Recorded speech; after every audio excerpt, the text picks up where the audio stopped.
আসসালামু আলাইকুম রহমতুল্লাহ। স্বাগতম আমাদের চ্যানেলে। আজকে আমি আলোচনা করব গরুর একটি খুবই পরিচিত এবং ক্ষতিকর রোগ নিয়ে। সেটি হলো খুরা বা এফএমডি রোগ। খুরা রোগ বা FMD, foot and mouth disease সংক্ষেপে বলে। ফুট অ্যান্ড মাউথ ডিজিজ অর্থাৎ এফএমডি রোগ, গ্রামাঞ্চলে অনেকে জরা রোগ বলে একে। তো এই রোগের পরিচিতি সম্পর্কে আমরা আজকে জানবো। রোগের পরিচিতিটা কিভাবে বুঝবে এই রোগটা? খুরা রোগ হলো ভাইরাস জনিত একটি সংক্রামক রোগ। এই রোগ গরু, ছাগল, ভেড়ার মাধ্যমে দ্রুত ছড়িয়ে পড়ে। গরুর খামারে একবার ছড়িয়ে পড়লে উৎপাদনশীলতা বড় ধরনের ক্ষতি হয়ে থাকে। রোগের কারণ, মূল কারণ হলো এফএমডি ভাইরাস।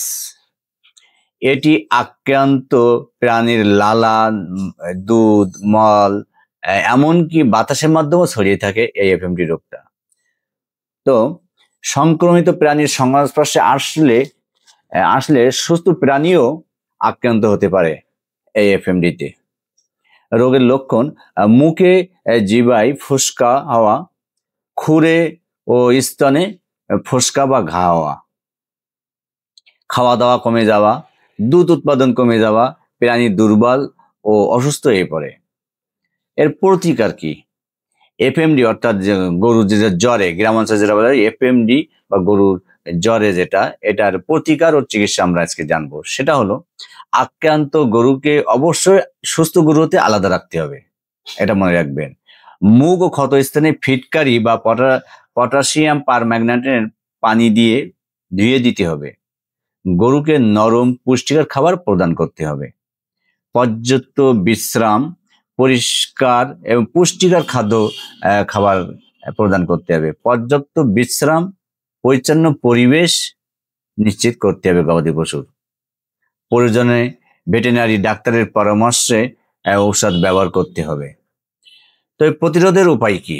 হ্যাঁ, প্রতিরোধের উপায়, নিয়মিত এফএমডি ভ্যাকসিন দিতে হবে, অর্থাৎ খুরা রোগের ভ্যাকসিন যেটা, এটা দিতে হবে।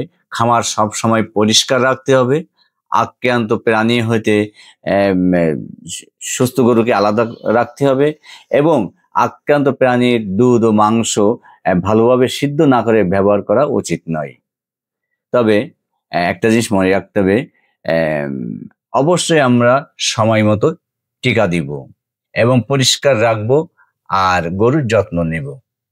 ভিডিওটি ভালো লাগলে লাইক, শেয়ার, সাবস্ক্রাইব করতে ভুলবেন না।